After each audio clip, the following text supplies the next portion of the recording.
Hello po. Ayun, balik bundok tayo ulit at marami na akong nagawa sa bahay. Hindi ako nakapag-video. Naglinis ng balkonahe at lahat-lahat na. At ito ang isiningit kong pagkain, beans para sa ating tatay. At ito naman ang para sa mga bata. Dahil pag gulay, hindi sila nakain. Ako pag gulay, mabubuhay ako dito sa bundok dahil mga preskong gulay ang kinakain ko. So, merong dyan, patapon na cabinet. May darating mamaya yung mga trabahante ni Habi. Ilalagay dyan para makita namang parang kusina, ang ating kusina.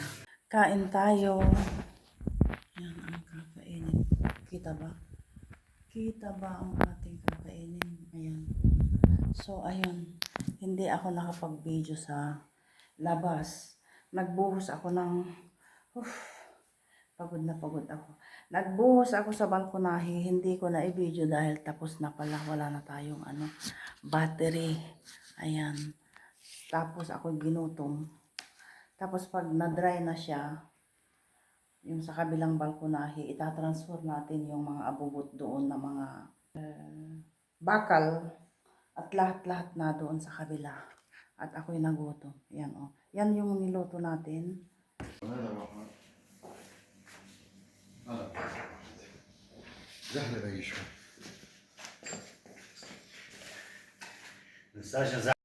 Ang lakas ng TV. So ayun, tapos na. Naikabit na ang ating mumunting cabinet dyan. Nagmukha ng kusina ang ating kusina. Hay, pagod ako dito. Pagod na pagod, as in. Ayun, at sumingit naman ang ating tatay kahit na pagod ako. Sabi niya gusto daw niyang gupitan yung kanyang buhok. So, tingnan nyo, nakakonsentrate talaga ako, as in, talagang parang tunay na maggugupit. Ako naman talaga ang naggugupit kay Habi. Tapos siya naman ang naggugupit sa akin.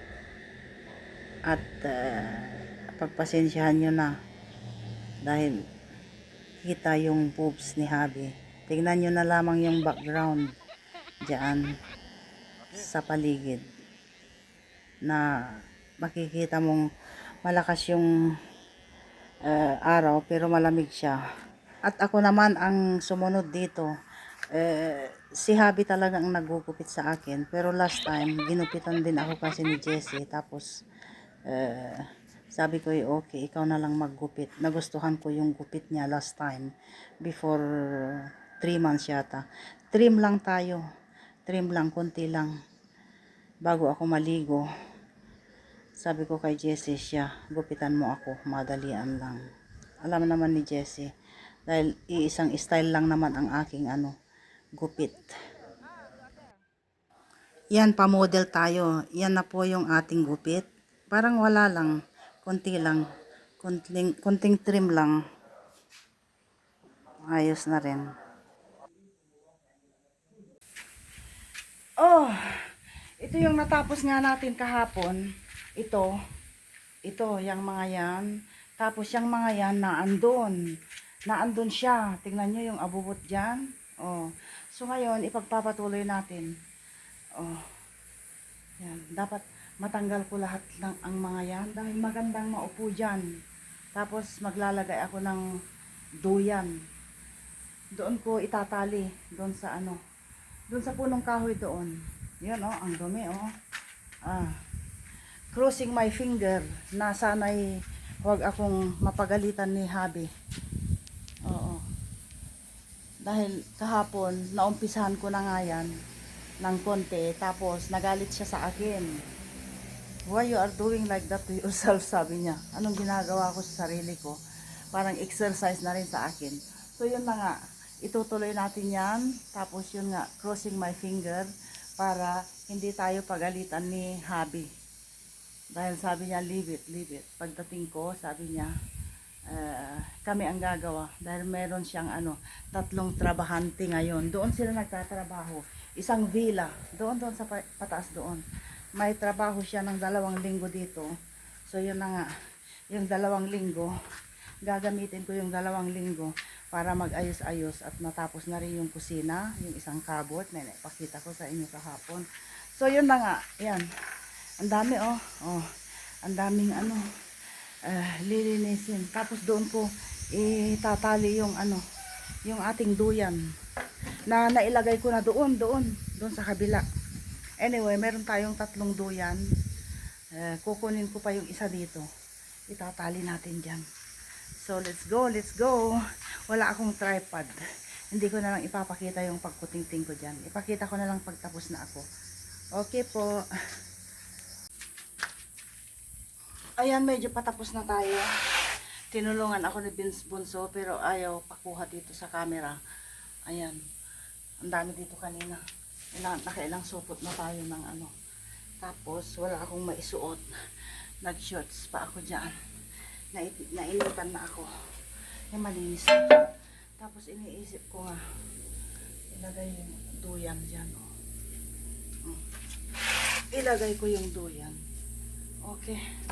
Hindi ko mahawakan ang ating camera. Patapos na. Anyway. Tarang! So, mamaya na lang para matapos tayo at matulungan ako ni Bunso. Dahil pag nakatutok yung camera, ayaw niyang pakuha. Pero, tumutulong naman siya. Ayan na siya. Malinis na siya. Na-dry na rin ang floor dahil nagbuhos kami. Diyan inilipat ko yung ating isang duyan. At kung nakikita nyo, itong balkonahe, wala pang rihas. At nagbabalak si Habi. Baka tomorrow or after tomorrow, ikakabit natin. So may gawain na naman tayo. Ayan o, ang dami na namang bigay sa atin na mga vegetables. Cucumber, ayan. Mga kamatis na malalaki. Ayan. Ilagay natin dito sa basket. Total hindi naman gaanong mainit. At isa pa, maliit yung ating fridge. Sakto lang. So ito ay ilagay natin dito. Marami bigay ng mga kapitbahay. Grabe sa dami ng ating ginawang paglilinis dito sa bahay. Tingnan nyo yung aking kuko. Yan, wala na. Putol-putol na yung ating kuko. Ayan. Dami natin ginawa. At kanina din inis-is natin. Inis-is natin ang ating lutuhan yan. Tapos yung mga ganyan doon iis-isin pa. Kaya ako'y nahirapan. Super bonggang dumi. Yan o, parang bago na naman. At nadiskrasya ang aking kuko. At ang ating iluluto ngayon. Yan o. Naglabas ako ng Pag nandito tayo sa bundok, mahilig ako sa mga gulay-gulay. Mga salad, mga ganoon. Mga ganyan. Yan nga, bigay ng ating kapitbahay. Salad, okay na sa akin. Tapos, si Bunso, alam nyo na, ang mga kabataan, mga bata, gusto nila yung french fries, fried chicken, mga ganon.